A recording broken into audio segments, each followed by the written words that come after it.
Absolutely. So I'm going to use something you said a little while ago as a segue into the hot topic we wanted to get into today. You mentioned, understand what you're paying for, or excuse me. And I think one of the things that I always tell people too is understand how the company you're giving your time or money or your information to is getting paid. And we saw that recently with Robinhood. With Robinhood, when they had to shut down trading, uh, whether you believe in the conspiracy, which I don't, let me start there. Whether you believe in the conspiracy reason that the hedge fund essentially told them to shut it down, that's one thing. Or you believe in what I think is the more realistic answer, which is the clearinghouse and how much they had to take on to get those different trades to close.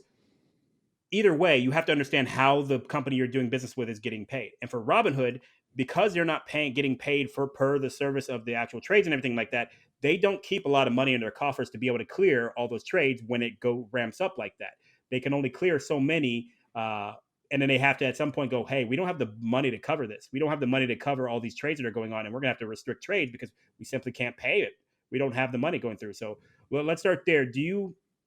What is your opinion on what has been kind of been going on and just everything you've seen from the GameStop situation, or let me just say the Wall Street bet situation, because it's not just GameStop, it's AMC and all these other companies too. Right, right. I have a I will say I've had a lot of emotions that Hmm. have come to the surface. I'm gonna be honest. I probably lost a day or two of productive work just watching all this unfold. Really, I think it's going to be an interesting event that will go down in history. That we'll see in history books in finance, and will be kind of held up as an example moving forward.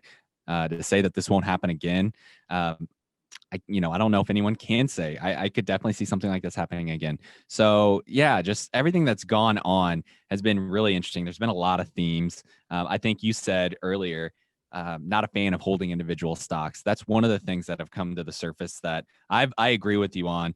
That most of American and investors shouldn't hold individual stocks. There's too much risk in that. So buying an index fund, buying the broader market is going to give you the returns of the market with a lot less Hmm. risk. And Hmm. so someone in a situation like this, and we can get into kind of the how the ups and the downs that have affected these investors, but someone's always caught holding the bag, right? And we're Yep. seeing I saw some stuff pop up on the Wall Street bets forums of people that bought in at the top and they sold at the bottom. And it's like that Yeah. is the risk of trying to time the market and invest in single companies. So it's really interesting. I know there's two themes of like, okay, Wall Street bets getting into this, like why it's a combination of um, information that these hedge funds published. Like they're short in these positions. They are betting against a handful of companies. One happened to be GameStop, which for people our age grew up going to GameStop. Like this was a Hmm. spot at the mall that we always made sure we hit up when we were there. So part of it I think was a personal, our generation took it as a personal attack. They wanted to stick it to these hedge funds. Another part was we had enough with Wall Street manipulating the market and Hmm. taking these short bets, betting against these companies, and then using the media to encourage people to sell and saying like, hey, we don't think GameStop's a very good company, like pretty much encouraging the stock to go down, in which they can profit off of by buying shares back at a lower price. And for those that may not know kind of how that all works, like when you invest, you can take a long position or a short position. A long position is when you buy an investment and you are long, you are hopeful of the company and the investment. It's going to grow over time. You're playing the long game. It's some of the same language. The other position is short. You are short. You don't think the company or the investment is going to do very good in the long term. And so what you do is you actually borrow that investment or that stock. You're going to borrow it and you're going to sell it, whenever you borrow it, and then you're going to buy it back when it tanks. And so that difference between what you sell it and what you buy it as, like that's your profit. And so that's what these hedge funds were doing. They bought GameStop, at X dollar amount. They shorted it, they sold it, and then they kind of said, "Hey, GameStop's a bad company. We're gonna, issue these these sell signals and drive the price down and buy back in at the bottom." And then so you get Wall Street bets that it's just totally pissed off, and they're like, "No, we've had enough. We like GameStop. We're gonna buy it. We're gonna push the price up and stick it to Wall Street. And so you can't get mad at them. It's definitely, we'll see what happens, like who is on the wrong side of market manipulation. But Wall Street Bet said, you've been doing this for a long time. Here's a dose of your own medicine. I think the only thing for me that, and thank you for that, was a very detailed and great explanation of everything that's going on there. I think the only thing for me that I'm interested to see how it ultimately gets handled is the market manipulation that was done by Wall Street bets. And let me be very clear about this. Market manipulation can happen in a lot of different ways, and it's a very broad term. And there are, even though they won't describe it as such because the SEC is not going to allow it, there are legal ways to do market manipulation. To your point, going on something like Jim Cramer and making a statement, and then a bunch of people do it, that can be viewed as market manipulation. But what I'm looking at Wall Street bets and why I think that's directly market manipulation, and I'm interested to see how the SEC eventually comes down on that or what they do with it, it's because you had a lot of people essentially colluding on a forum to specifically raise the price of this stock. Not because they were saying, hey, we believe this is a company that we should invest in. We believe this company has a great future. They're specifically saying, let's raise the price of the stock, which is almost a letter definition of something like market manipulation. I wouldn't say it's price fixing just because you're not actually trying to set a price. You're just trying to drive it up, which is why people start talking about pump and dumps, which for those unaware, a pump and dump scheme is basically Wolf of Wall Street. Wolf of Wall Street did it all the time in real life and in the movie. But you buy a stock, you put a bunch of money, you have a bunch of money, you flood that stock to make it go up. People see it's going up. They start jumping in with all their money. And then at some point, either you have a number in mind or just you feel it out, you jump out. And since you were such a heavy investor that got the process started, you also start the downfall of it. So you get all the benefit of pumping that stock up without having to worry about it being ready to drop because you knew you were doing it from the very beginning. So that's kind of what you started to see now because we're recording this on, what is today, February 4th, I believe? 5th. Today is February 5th. And this week, GameStop has started to go down.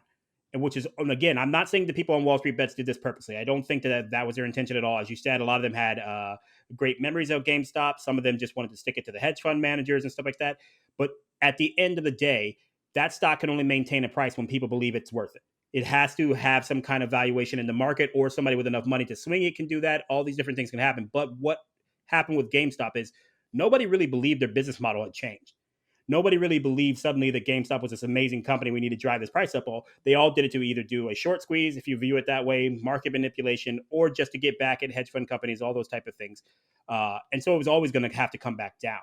People were going to sell, and a lot of these investors who got into this are not experienced investors. They've only invested either for a short period of time, or they don't have a lot of money in the market, or a lot of them, which is really scary to me, jumped in specifically just to invest in GameStop. Once all this GameStop fervor started, they all started opening accounts with Robinhood or whatever trader they were or broker they were opening accounts with just to trade. And now that the stock is starting to fall off, they don't have the patience to watch it and to do what I think the internet's calling diamond hands, to hold it for a long time.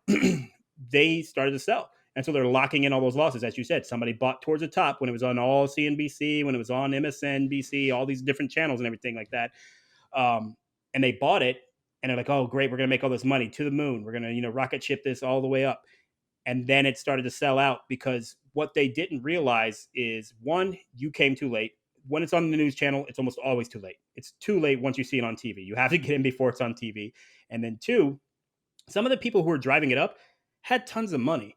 These aren't poor people. Again, I know the Robin Hood theme has become big where people are like, oh, rob the rich, give to the poor. Some of the people who are investing on Wall Street bets are on Wall Street bets because they trade all the time and they have a sizable amount of money to do it. So you're seeing people who are flooding the GameStop stock with $200,000 investments and things like that. So you're not talking about the mom and pops who ultimately came in later and now are left holding the bag. And that's why I was never a fan of what was going on there. Even though I'm cool with sticking it to hedge fund managers, I'm cool with sticking it to Wall Street, you're doing it in a way that's going to hurt the people who are trying to protect here. Right. And I think, yeah, I mean, you made a lot of great points there. GameStop, and I'm always want to disclose this, like the fundamentals of GameStop is why it's reflected in the stock price of what it was before kind of all this happened. So the stock price should reflect how healthy a company is financially and the prospect of the future. And so, yeah, just making that distinction that this pump like this, it got up to like 483. Like that wasn't because GameStop did anything spectacular. They changed operations overnight. Like that was simply because there was this buying frenzy. So I wanted to make that distinction. Like, yeah, yeah, like you said. And then also there's a lot of there is a lot of kind of assumption and people believe like so it wasn't just retail investors that were getting in on the Mhm. momentum of the uptick. There was, when you look at it, there was probably some institutions, some other hedge funds, because hedge funds can have different strategies. Some kind of are heavy into the shorting. Some like have long strategies, and so these institutions that participated, that was probably another reason why they were able to pump it up so high of where it got. But even when we got to the top and on the way down, like eventually people are going to get out, and it reflects in the price going down. People were trying to hold out, maybe see if there was a bigger short squeeze in that was going to happen with some of these hedge funds. And no one wants to get, no one wants to get left, holding the bag and have something worthless. I know a lot of times you get on the forums and people are like, I don't care if I lose everything. Well, it's a lot different. Talk Yeah. is one thing. It's a lot different when you start to see some of the losses, happening. So this is crazy. This social media era where you can use social media to be heavily influential, and kind of have this herding mentality. I'm interested to see how the regulation is going to step in and handle this, because it is definitely dangerous. It is easy to kind of get FOMO and YOLO and Mhm. all those things, and it can be detrimental for most people. That's why buy and hold strategy, where you just buy and hold it for a long period of time, is the best strategy for building wealth over time. Anything that is promising you high returns and these get rich quick schemes, um, they're heavily, they involve a lot of risk, or they are just fraudulent, or they're just not suitable for the everyday investor. Absolutely. And Warren Buffett has a quote, I think, where he says where he's advocating for index investing, and we'll get into that a little bit later because I know there may be some people listening who are wondering what that is. Um, where he's talking about you want to buy something that you can hold for a long time because these people who are day trading have $3 million teams that are researching all the time or whatever. They have these just big giant teams that are all telling them, hey, here's the information I got from this sector. Here's the information. You're not going to beat them. You'll get lucky here and there, maybe, because that's how it works. When you gamble, you're going to get lucky sometimes, but you're not going to beat them in the long run of things. And that's what you're talking about. It's not just about the money you make in any investment you do, it's the money you keep. And if you're making money over here investing in GameStop, but then you're losing money over here because you got pushed out of the AMC rise, you're going to come out to either a neutral value or a negative value. And that's one of the things I think a lot of people need to be careful with. If you want to day trade, use play money. And I don't mean like fake money because that's illegal. Don't do that. What I mean is use money you're okay losing. You should not be day trading as your primary investment strategy. What I did with my own personal investments, and then when I say investments, I mean directly into the stock market. We can talk about other investments later.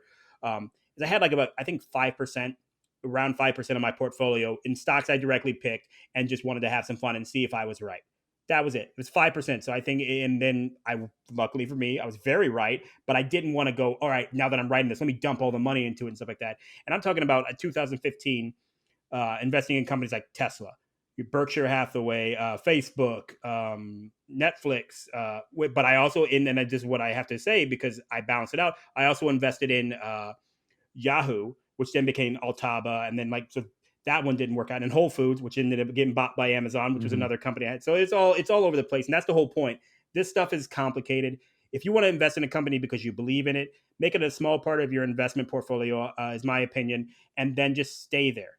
Invest in a company because you think it's going to make money and you believe in the company, not because you think it's going to make money. Right. Absolutely. I love exactly what you said. I like the 5% mark. That's a good amount. If you want to take a portion and do some of the trading and stock picking, 5%, I think that's a good number. And, if this is like a hobby, like if you get, satisfaction and joy out of doing this, researching companies, like, Mhm. this is a good route to go. But like Brandon said, don't use an excessive amount of your liquid net worth to do something like this. This is when you start hearing about horror stories and people, going south with it.